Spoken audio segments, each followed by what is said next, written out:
trabalhador brasileiro, ele não tem dignidade.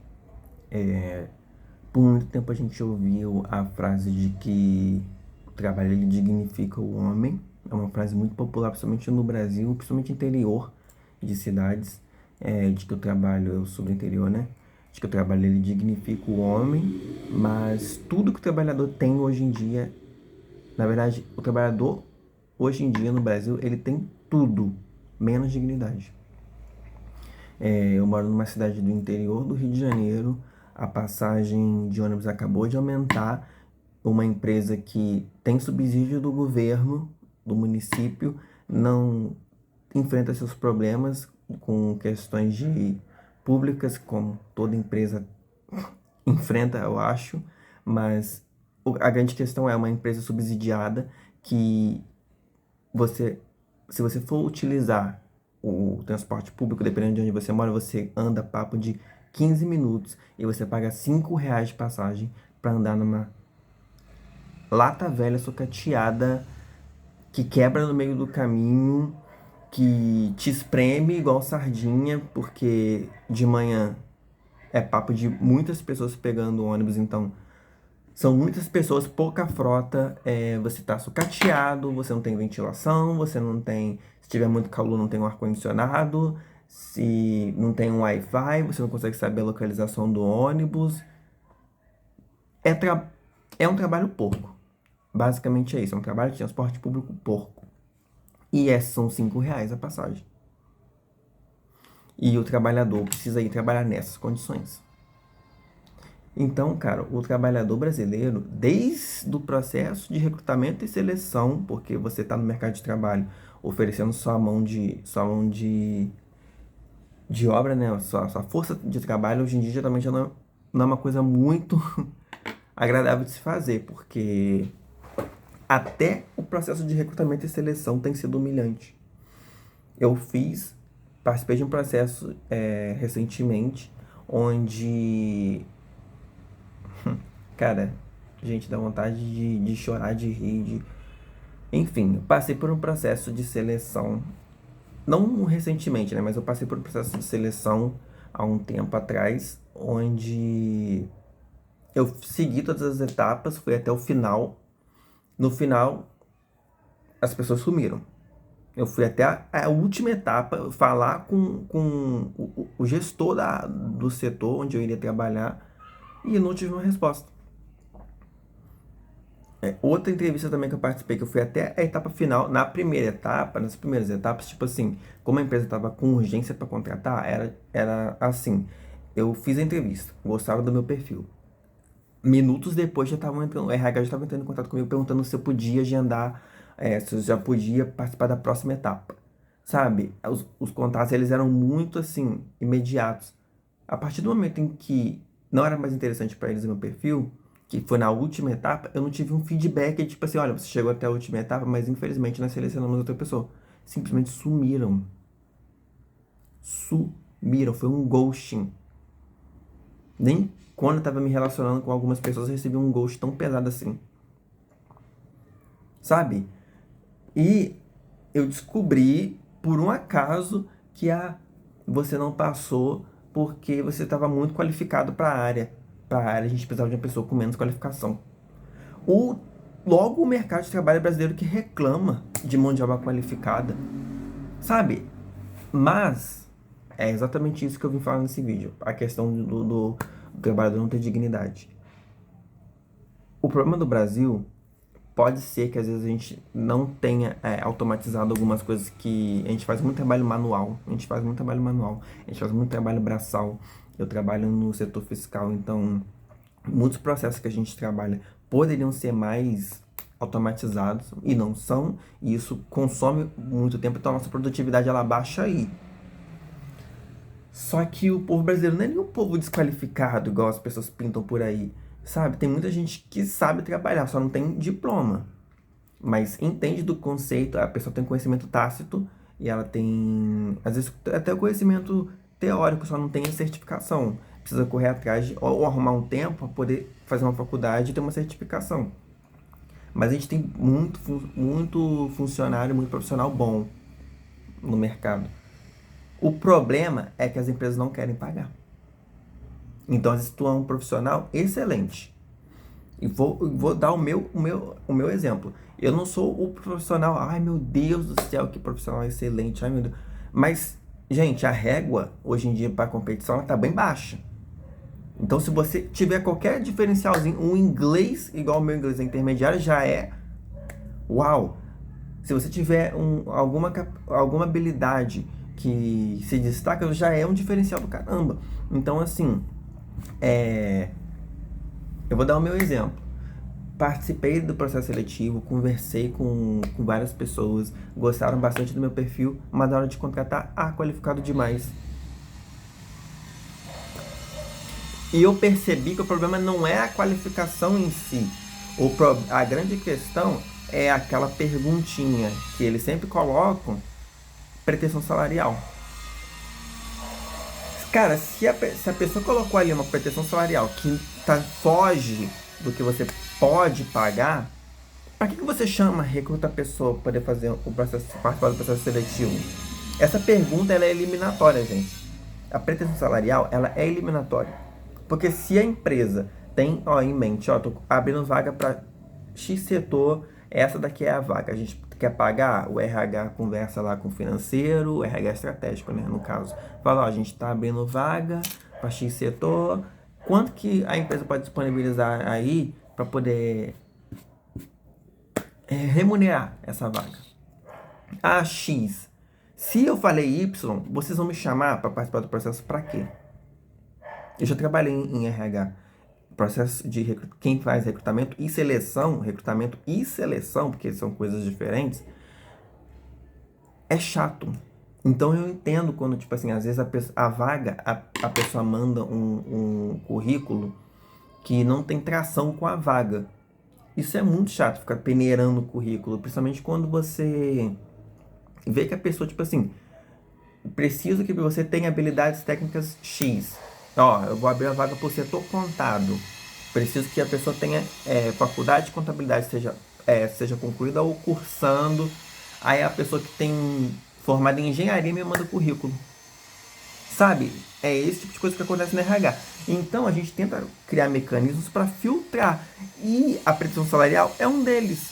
Aí coloquei lá a minha pretensão salarial, porque o quanto que eu recebo agora, não posso receber menos, porque eu teria que fazer um downgrade da minha vida que eu não consigo agora, porque agora eu estou pagando aluguel. Coloquei minha pretensão salarial lá bonitinho, me chamaram e eu fui até a última etapa do processo para depois me desclassificarem porque não conseguem pagar a pretensão salarial que eu coloquei desde o início do processo seletivo, gente. A questão toda não é que a empresa não pode pagar, a empresa não quer pagar.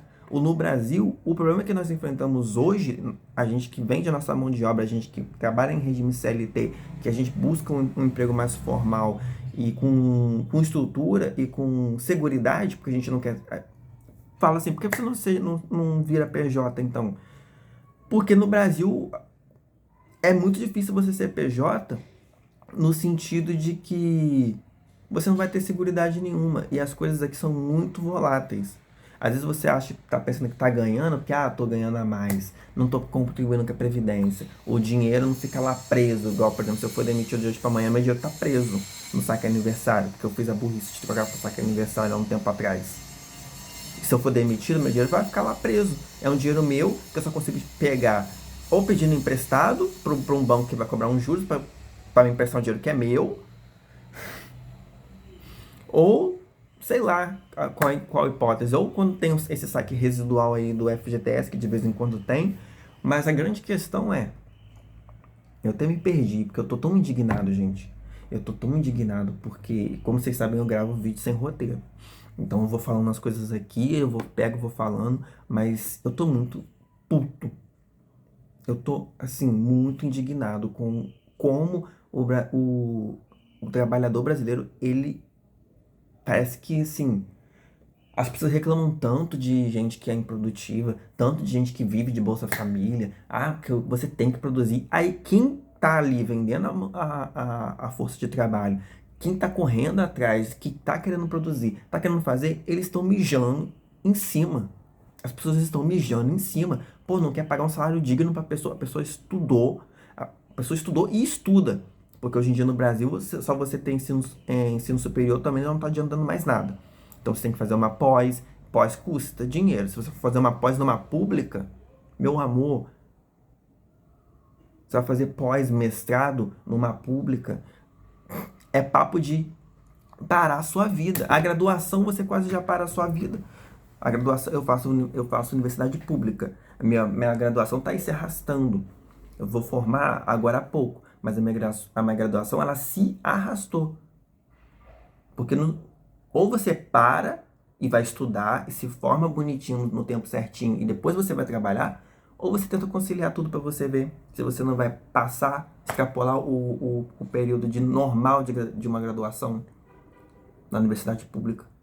Agora você imagina uma pós, você imagina um mestrado, você imagina um doutorado. E hoje em dia no Brasil, os empregadores estão exigindo isso. Só a graduação não é mais suficiente. Você tem que ter uma pós, você tem que ter um MBA, você tem que ter um mestrado, você tem que saber IA, você tem que fazer o caralho agora, mas a gente quer te pagar 1.000 e pouco. Mas a gente quer te pagar um salário mínimo pra você trabalhar aí 44 horas semanais, tá bom? O trabalhador brasileiro tem dignidade aonde vivendo nessa situação, gente? Acho que assim, só de você estar vendendo a sua força de trabalho, só de você estar saindo da porcaria da sua casa para ir trabalhar para alguém, você já devia ter o mínimo para você viver com dignidade. O mínimo para você viver com dignidade. E no Brasil não. Parece que trabalhar você ir trabalhar e receber o salário é um favor, tá? O salário é um favor. Você ir trabalhar é porque você é um fudido, realmente precisa vender a sua força de trabalho, nossa, que fudido. Mas aí se você não trabalha, você é vagabundo, você quer viver de Bolsa Família, você é isso e você é aquilo. Gente, a taxa de desemprego no Brasil, ela diminuiu. O governo solta aí umas notas. Mas ela diminuiu porque as pessoas estão indo para informalidade. Tem pessoas que estão preferindo ser motoboy. Eu já conversei com o motoboy. Ele falou assim, você trabalha no escritório de contabilidade. Ele virou para mim e falou, eu sou formado em ciências contábeis, mas eu prefiro ser motoboy. Porque é que eu faço eu faço o meu trampo no meu tempo, não tenho patrão.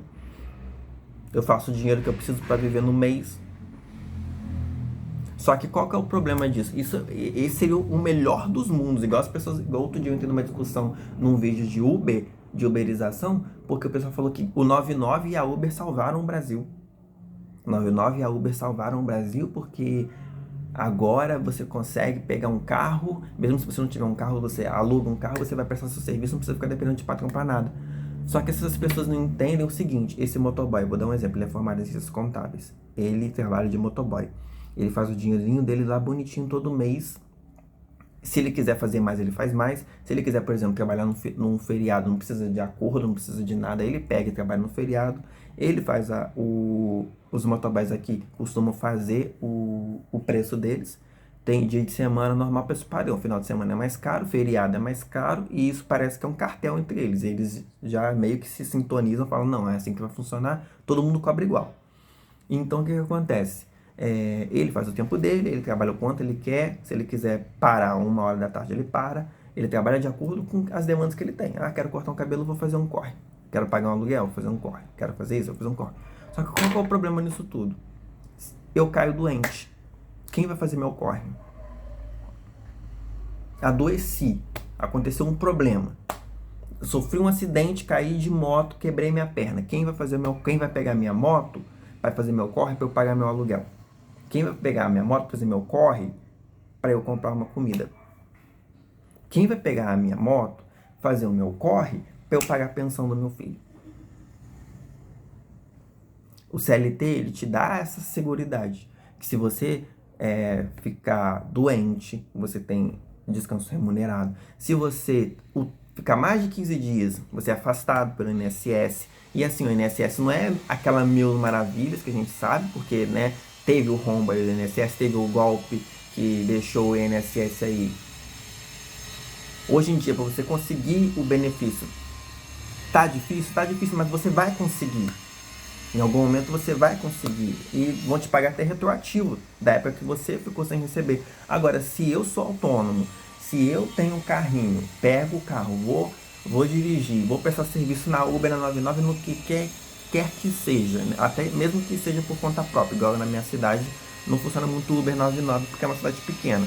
Então os caras prestam serviço por conta própria, sem aplicativo. Eles têm cartãozinho, é tipo se fosse um táxi, só que não tem alcunha de táxi, todo mundo chama de Uber.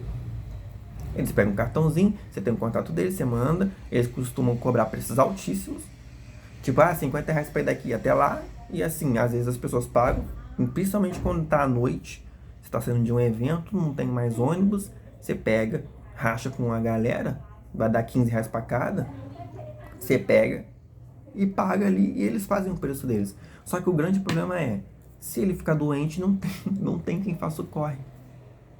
Se ele quiser tirar uma férias, não vai ser remunerada. Se ele quiser, hoje eu não quero, hoje eu estou doente, não posso trabalhar. Vai ter que trabalhar. Quem que vai remunerar esse dia?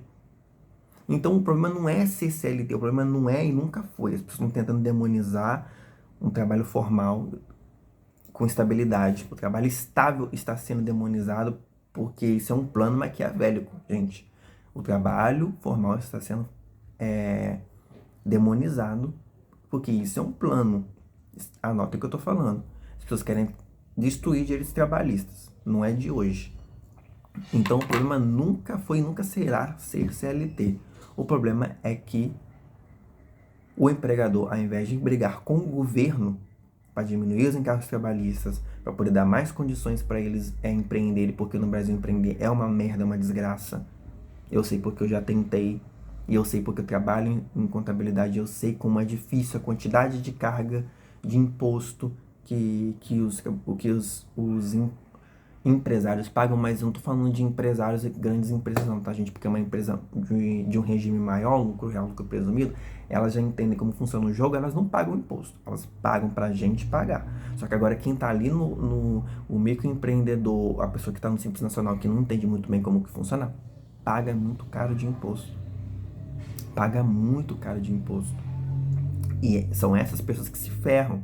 As grandes estão devendo, cria manobra. A gente viu aí várias empresas que criaram várias manobras. A gente tem um banco principalmente. A gente tem Banco Itaú, a gente tem Banco Master, a gente teve aquela aulas americanas naquela fraude lá que mentiu DRE, mentiu balanço, mentiu vários resultados contábeis, enganou meio mundo e ela tá no mercado ainda. Não, e pior, ela tá no mercado ainda, ela quebrou e pediu ajuda, sabe pra quem? Pro governo. Aí a gente tem que pagar, a gente tem que trabalhar para poder pagar o rombo deles, enquanto eles têm micro e pequeno empreendedor fechando, enquanto eles têm empresas de Simples Nacional falindo, enquanto eles têm empresas que não conseguem passar de 4 anos que fale. E aí eles veem essa estatística e eles acham que errado é o trabalhador. Aí os empresários eles veem essa estatística e acham que, não, errado é o trabalhador que não quer trabalhar, quer viver de Bolsa Família. Gente, juro pra vocês, se viver de Bolsa Família fosse tão fácil assim, eu preferiria assim viver de Bolsa Família. Eu preferiria a ter que ficar pegando ônibus lotado, passando por humilhação, a ter que ficar vendendo a minha força de trabalho, ficar negociando o mínimo, porque a gente não pode pagar mais, sendo que às vezes pode sim. Pode sim, porque não é possível. O setor de indústria não pode pagar mais. Um setor de comércio não pode pagar mais. Prestação de serviço eu até fico assim, às vezes realmente não pode, porque prestação de serviço, mas uma indústria não pode remunerar melhor.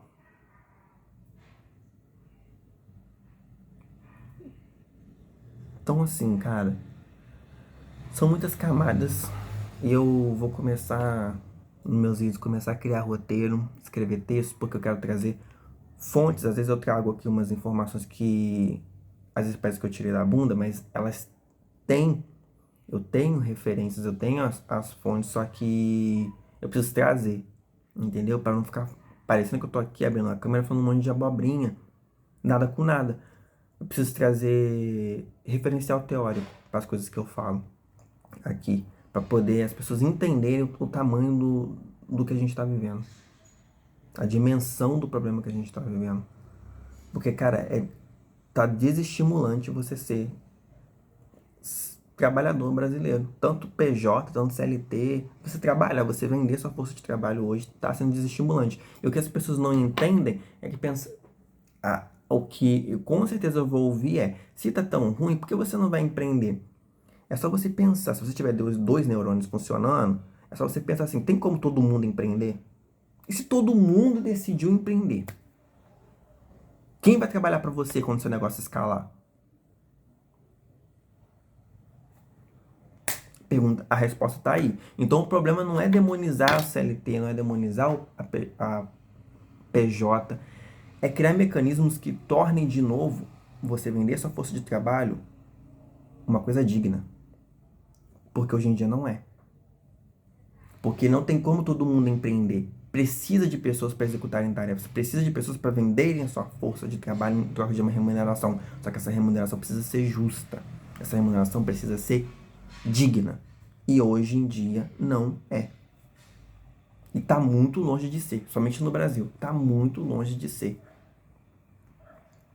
Se com o seu dinheiro você não consegue garantir o seu básico, que é a sua água, sua luz, sua moradia e sua comida, tá errado. Tá errado. Mas é isso, gente. Eu tô indignado. Eu vou tentar gravar mais vídeos mais roteirizados, sem abrir a câmera e ficar falando. E vou tentar trazer mais referenciais teóricos para as discussões que eu trago aqui, porque eu vou tentar outros meios de, né, como eu já disse em vários outros vídeos aí que eu postei, outros meios de monetizar e de fazer grana, porque tá foda. A verdade é essa, está foda e vai ficar pior. Se a gente não fizer um movimento, que a gente não se unir enquanto classe trabalhadora, e se principalmente se os empreendedores abrirem os olhos e enxergarem que eles também são classe trabalhadora, porque tem muito empreendedor que acha que é o Mark Zuckerberg. Não, querido, você também é mão de obra, tá bom? Você também é trabalhador. Você também tem que estar ali dando a sua força de trabalho, porque se você ficar sentadinho dentro de casa, sua empresa não vai prosperar, tá bom? E daqui a pouco você volta a ser CLT também. Mas tem muito empreendedor com síndrome de CEO de mega corporação, que acha que tá ganhando, só porque tá faturando bem, já se acha um nível acima. A gente tem CLT que já se acha um nível acima da pessoa que está na caixa do mercado, da pessoa que está ensacolando a compra, da pessoa que está limpando a rua. Tem CLT que acha que é melhor do que secretária, que acha que é melhor do que um auxiliar administrativo, que acha que é melhor do que um assistente administrativo, porque é CLT prêmio, porque tem plano de saúde, porque trabalha numa jornada de 36 horas, porque por vários fatores. As pessoas sempre vão se achar melhor do que as outras, só que tá todo mundo no mesmo barco. As pessoas precisam entender que tá todo mundo no mesmo barco, no mesmo balaio. Se eu consigo de hoje para amanhã trabalhar numa multinacional, numa carga horária maravilhosa, eu não vou me achar melhor do que uma pessoa que trabalha 44 horas semanais, ou que agora com filho da escala 6 por 1, 40 horas semanais. Porque não faz sentido. Eu também sou trabalhador. Eu também saio de casa, tenho que vender minha força de trabalho. Mesmo se eu trabalhasse home office. Mesmo se eu trabalhasse home office. As pessoas precisam se enxergar enquanto indivíduos e na posição que elas estão, pra gente fazer um movimento e acordar, sabe? Um movimento tipo VAT, né? Só que maior, exigindo boa remuneração, exigindo várias coisas que as pessoas estão perdendo um pouco a noção, perdendo um pouco a linha, sabe? Mas é isso. Eu vou encerrar por aqui, porque eu já falei demais. Não quero me alongar mais, mas eu tô muito puto, tô muito indignado, cara. Muito indignado. Eu nunca imaginei que na nossa vez, na nossa época, na nossa geração, as coisas estariam assim, sabe? A tendência era melhorar, não piorar. A tendência tá sendo pior. E principalmente depois que eu descobri que tem pessoas, tem trabalhadores aceitando receber salários grandes, que nem é tão salário grande assim, mas perto de, igual, por exemplo, a gente que trabalha no Brasil, a gente que mora no Brasil, quem ganha 5 mil já é considerado, oh meu Deus, o que que é 5 mil? Você morando em São Paulo, o que que é 5 mil? Eu que moro no interior, 5 mil é muita coisa, mas você mora em São Paulo, o que que é 5 mil pra você? Então, sabe, tem essas discrepâncias. Tem pessoas aceitando salários de um pouco maiores para poder treinar IA, para roubar serviço de outras pessoas, inclusive o delas mesmo. Então, assim, tudo isso, além de ser uma teoria é por isso que eu quero começar a roteirizar mais os vídeos, trazer algumas fontes, porque tudo isso que eu tô falando parece teoria da conspiração, mas, gente, é real, sabe? Tá acontecendo. Os empregadores estão sem noção, eles não estão se enxergando como classe trabalhadora, os trabalhadores não têm dignidade, a gente não tá conseguindo fazer o básico que é viver, sabe? A gente tá sobrevivendo e isso não é justo. Você trabalhar e você sobreviver. Não é justo. Só o fato de você estar saindo da sua casa, deixando sua família em casa, abrindo mão do seu tempo, dos seus projetos, dos seus sonhos, para poder trabalhar na empresa de alguém, você já devia ter dignidade, uma dignidade do caralho. Pelo menos o seu carrinho você devia conseguir comprar. Agora, se você não consegue fazer nada com o seu dinheiro, você tá saindo de casa pra quê? E aí justifica o fato de, ninguém quer trabalhar, quer viver de Bolsa Família. Eu iria querer viver tranquilíssimo de Bolsa Família, eu tendo tempo pra mim, pros meus hobbies, pros meus projetos. Se fosse possível viver de Bolsa Família, eu viveria. Mas eu tenho ambição, tenho sonhos pra conquistar, e só com o que o Bolsa Família oferece eu não vou conseguir. Mas é isso.